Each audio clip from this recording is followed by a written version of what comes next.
consequentes dessa tese final em que a ideia do absoluto é diluída no conceito de uma não definição de personalidade, chamado nirvana.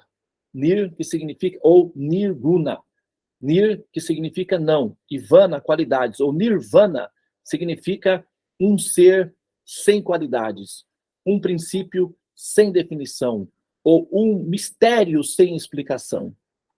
Tá? Então, o Vedantismo vai apostar as suas fichas, ou vai apostar a sua conclusão de que o princípio criativo absoluto é um mistério indefinido, inatingível, inexplicável, um mistério. Vai nessa direção aí, tá?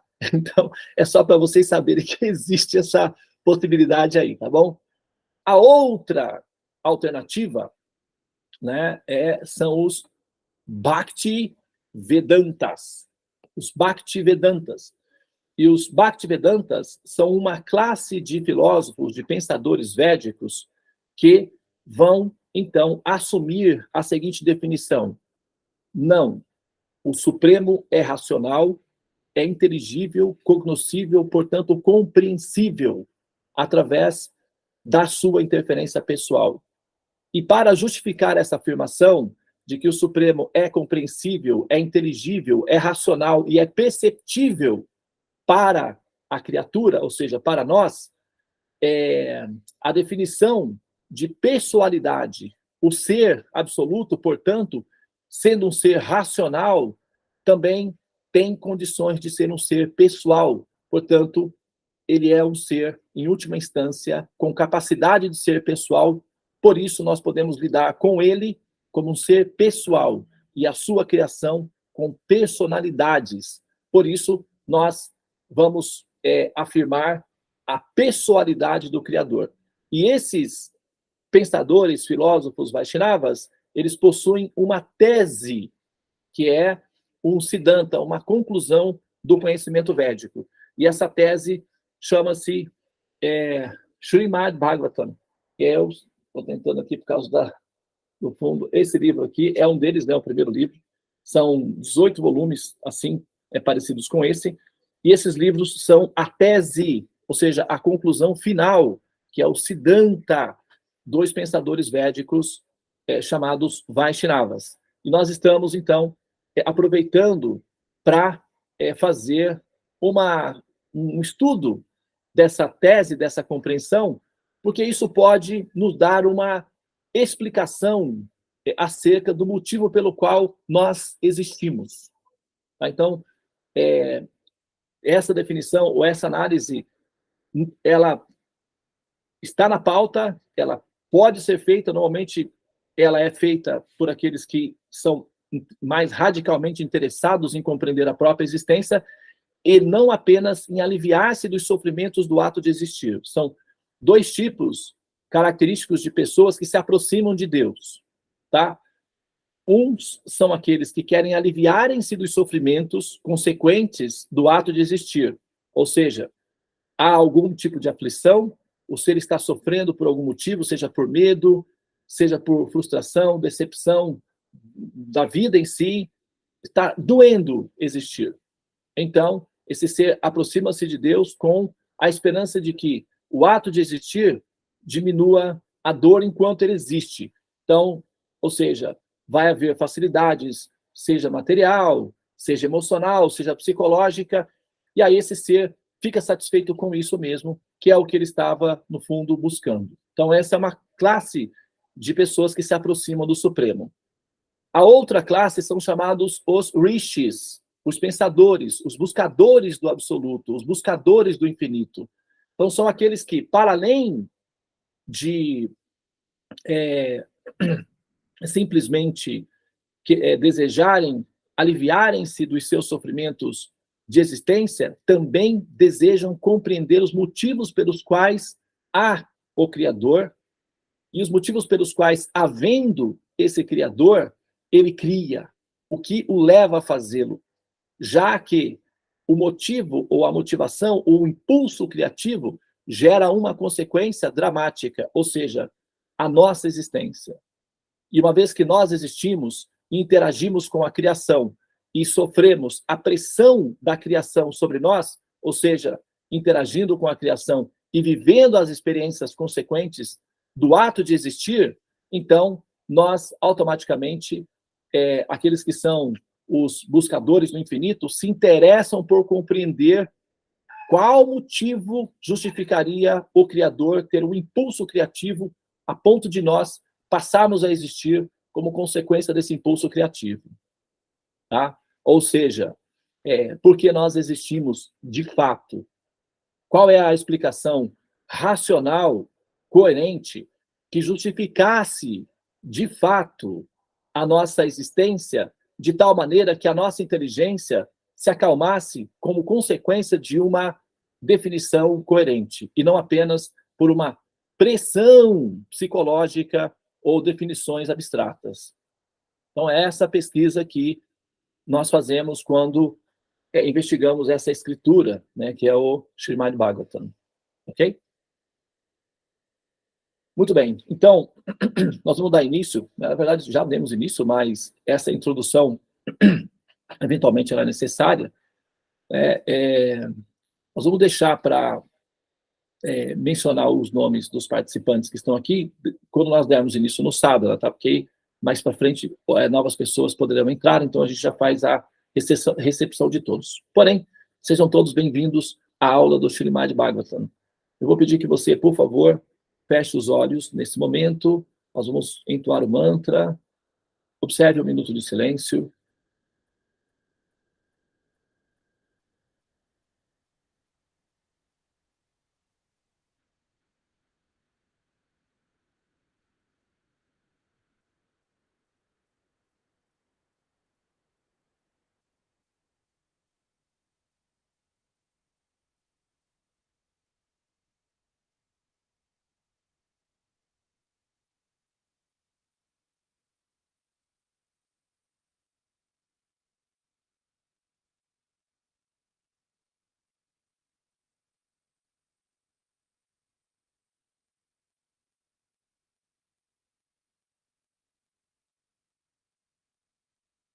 Om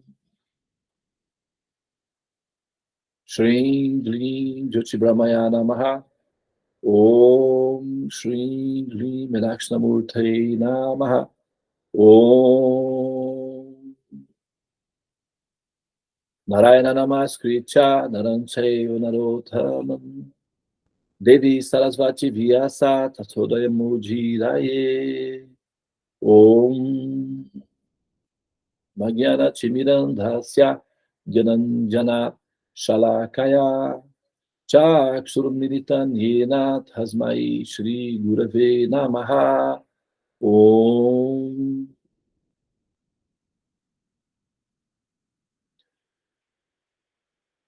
Bem, eu vou fazer a tradução ao verso Narayana Namaskritya Naranchayva Narottamam Devi Sarasvati Vyasa Tatodayamujiraye. Antes de recitar o Srimad Bhagavatam, antes de aproximar-se dessa escritura sagrada, protocolos de aproximação devem ser apresentados. Então, deve-se oferecer, primeiramente, respeitosas reverências a Nara Narayana Rishi, que é o ser humano supremo, a suprema personalidade de Deus, a verdade absoluta, o Criador. Deve-se oferecer respeitosas reverências a Sarasvati, que é o princípio da sabedoria, a deusa do conhecimento, para que haja inteligência para se compreender o Criador. Deve-se oferecer respeitosas reverências a Srila Vyasadeva, que é o Rishi, o mestre compilador dos Vedas para o benefício da humanidade. Deve-se oferecer respeitosas reverências ao mestre espiritual, aquele a quem você recebe o conhecimento védico. E com gratidão no coração, deve-se abrir os olhos e recitar as escrituras. Por favor, abra os olhos, beba água.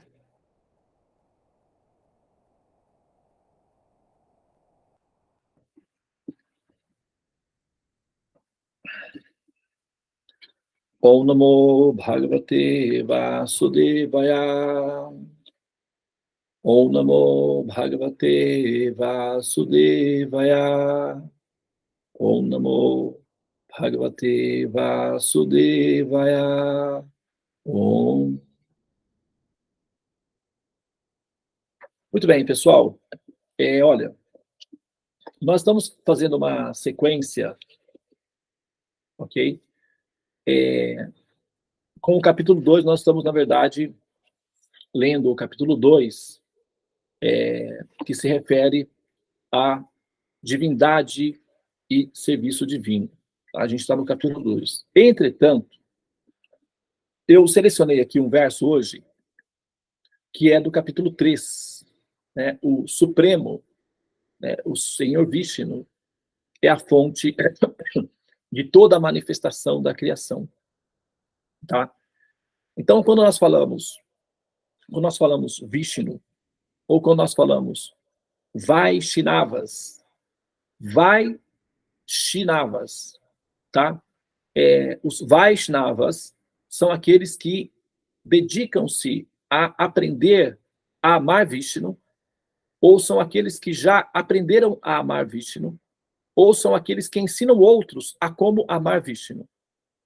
Tá? Então, tem o Kanishta, que é o iniciante, aqueles que estão se esforçando para compreender Vishnu, para poder amá-lo. Os Madhyamas são aqueles que já amam Vishnu. E os Uttamas são aqueles que amam Vishnu de tal maneira que compreendem que todas as demais almas estão destinadas a amá-lo também. Esses são chamados os Uttamas. Então temos Kanishtas, Madhyamas e Uttamas. Esses livros, Srimad Bhagavatam, são falados por Vaishnavas Uttamas. Então é uma escritura superior, Uttamas. Então a gente está nesse ponto aí.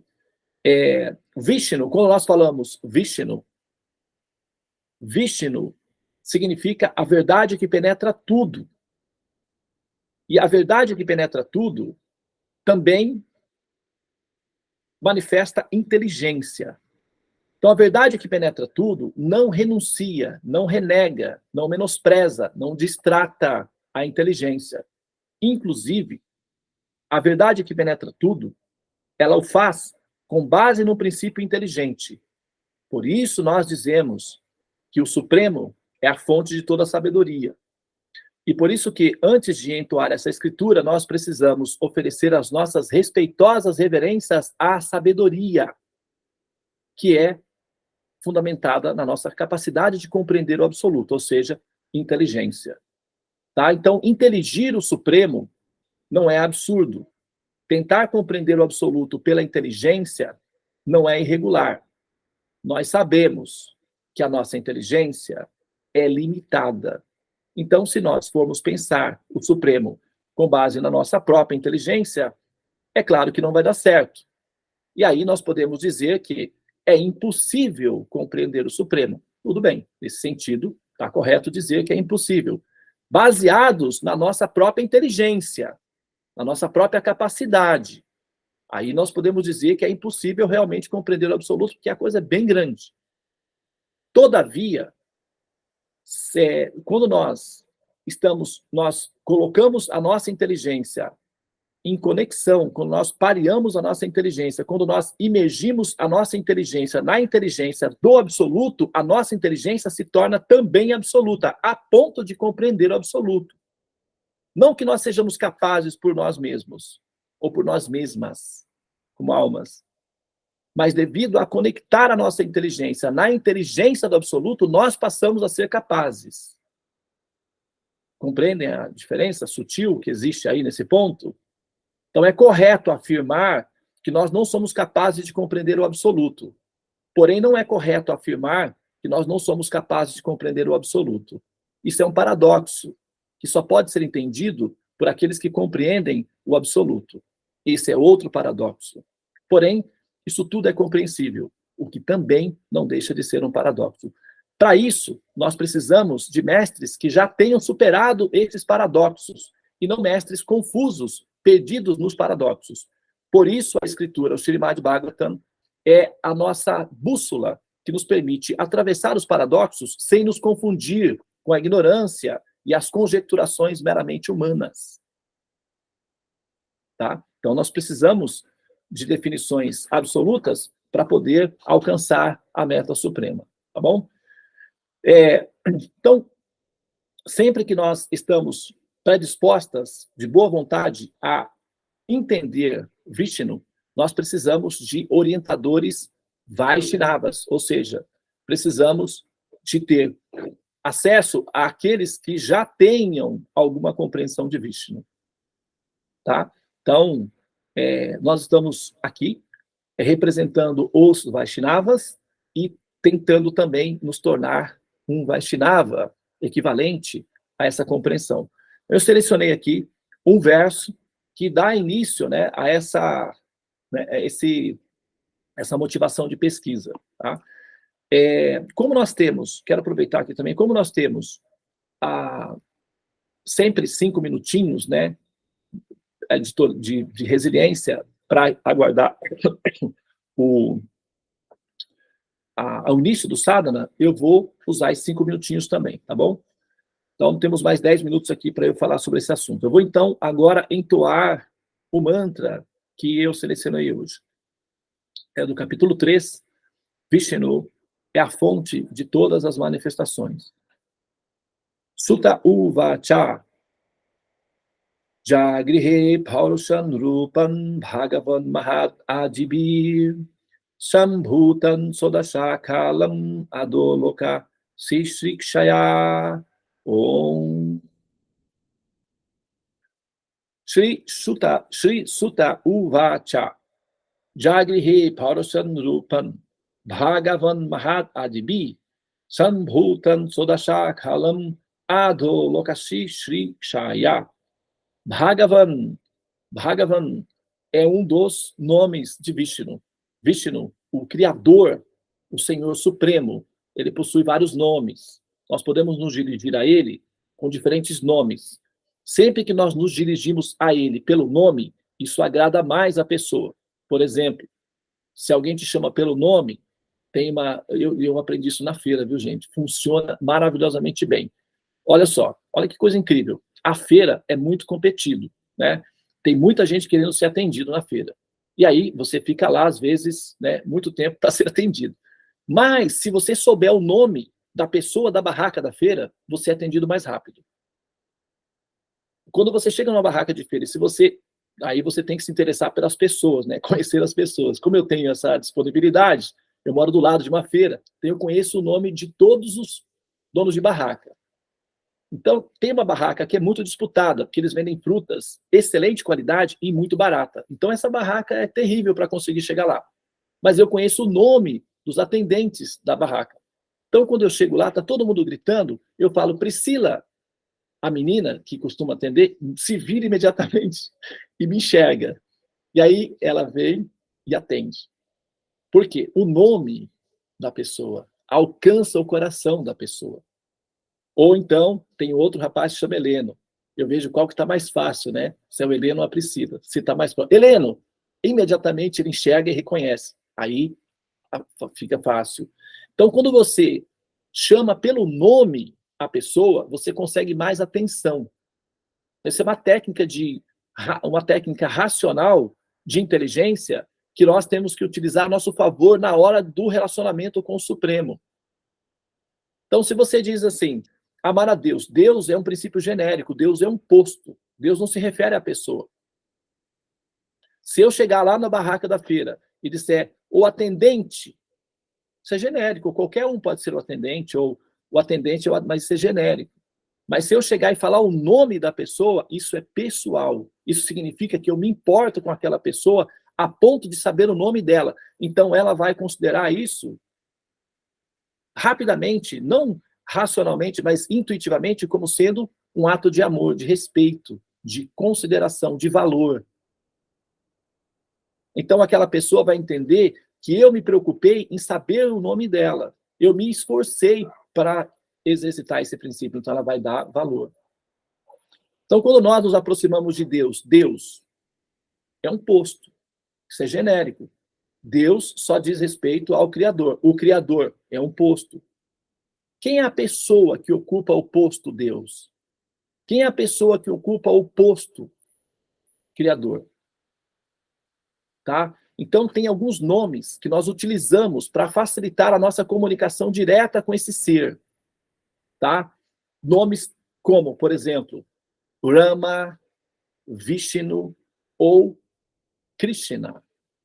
Tá? Então, dos nomes possíveis, que são muitos nomes, tá? Eu citei apenas 3, mas tem uma escritura que entoa 1.108 nomes possíveis que podem ser utilizados para se comunicar com o Ser Supremo.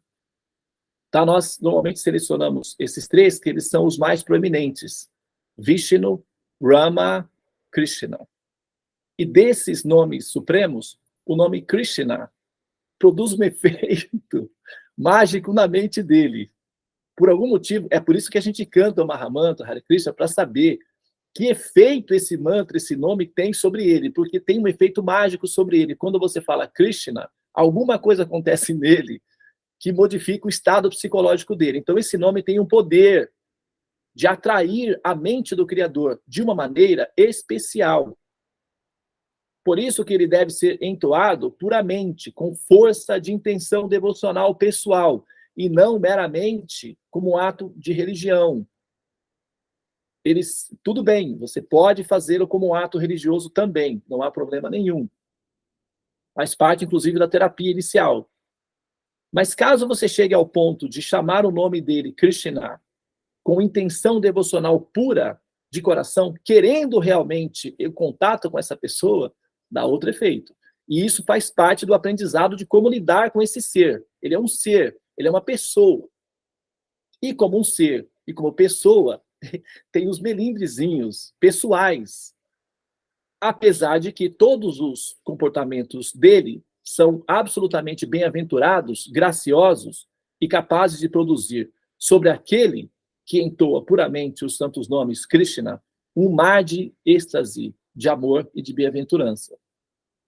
Então, esses melindrezinhos pessoais dessa pessoa, quando entoa o nome Krishna, não é meramente caprichoso, tem um efeito mágico sobre todos aqueles que cantam puramente esse nome Krishna. Por isso que nós enfatizamos o Mahamantra Hare Krishna, sobre todos os mantras. Tá? Então, esse é um dos motivos, tá bem? Então, Bhagavan, Vishnu, Bhagavan também é um nome que refere-se ao posto do Criador. Bhagavan significa aquele que é o proprietário de todas as coisas, de todas as criações, de tudo que existe. Tá? Mas vamos lá à tradução do mantra em si. O mantra vai dizer o seguinte: no começo da criação, olha só, no começo da criação, tá? No começo da criação, o Senhor Supremo se expandiu, ele próprio se expandiu na forma universal. Ele próprio se expandiu na forma universal da expansão Purusha e manifestou todos os componentes para a criação do assim chamado mundo material. Tá? Até aqui esse ponto ainda não está explicando o porquê ele fez isso, o que o motivou a fazê-lo. Não fala sobre isso ainda, nesse ponto aqui. Tá? Porém, nesse ponto já fala como aconteceu o fenômeno inicialmente. Ele, então, decidiu expandir-se, expandiu-se, e ao expandir-se, ele cria os elementos que vão compor a estrutura que vai gerar a criação. Então, ele gera a matéria-prima. Imagina que você vai construir uma casa. Então, você precisa de pedra, cimento, areia, tijolos, e você precisa também de empreendedores, ou seja, pessoas que se interessem em produzir aquela construção. Ou você mesmo faz pessoalmente, ou você contrata pedreiros, empreiteiros, etc., uma empresa que vai construir, né, o projeto. Então, primeiramente, ele disponibiliza a matéria-prima da criação. tá? Que é o que está sendo dito aqui. E assim houve, em primeiro lugar, a criação dos 16 princípios que geraram a ação material. Então, está sendo descrito aqui 16 princípios fundamentais que geram todo o processo da criação do universo, não apenas do universo, com todas as suas leis cósmicas, de constantes universais, de princípios físicos, de precisão matemática, tá? Mas também está sendo proposto aqui, dentro desse princípio, a probabilidade dos multiversos, como vai ser descrito logo mais à frente, nessa escritura, a realidade dimensional de muitos universos simultâneos, não apenas um universo. A palavra universo em si, ela já é obsoleta para descrever a criação. Os Vedas não descrevem a criação como universo. Os Vedas, o Srimad Bhagavatam principalmente, descreve a criação como Jagat, significa as manifestações infinitas. Não fala de universo.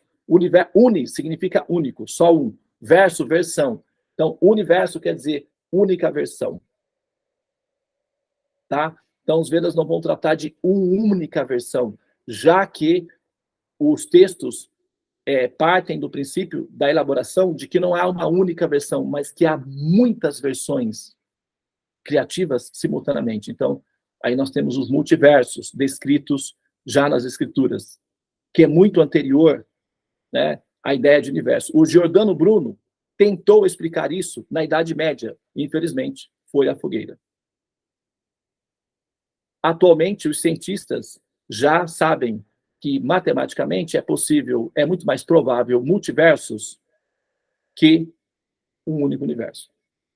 Então, atualmente, o Giordano Bruno não seria queimado, ele simplesmente seria ouvido e a tese dele seria, assim, verificada, só isso. Muito bem, então, para finalizar, isso ocorreu com o propósito de criar o assim chamado universo material. Tá? Então, a gente vai parar por aqui, porque nós vamos ficar fazendo essa investigação durante, né, esse próximo ano de 2024, por completo. Então, nós vamos ter tempo de elaborar todos os detalhes, passo a passo, tá bem? Essa foi, formalmente, a primeira de uma série, né, de interpretações que nós faremos nesse horário do Srimad Bhagavatam, e todos aqueles que quiserem acompanhar essa aventura, essa pesquisa, essa descoberta da criação e do Criador, sejam bem-vindos e aproveite o seu bom momento, tá? Namastê, Hare Krishna, Krishna Krishna, Hare Hare, Hare Rama, Rama Rama, Hare Hare. Ó energia suprema, amor divina, ó Mahamantra, libertador do ser, desperta-me, eleva-me, envolve-me, protege-me. Hare Krishna, Hare Om, Shanti, Namaste, Om Tat Sat. Hare Krishna.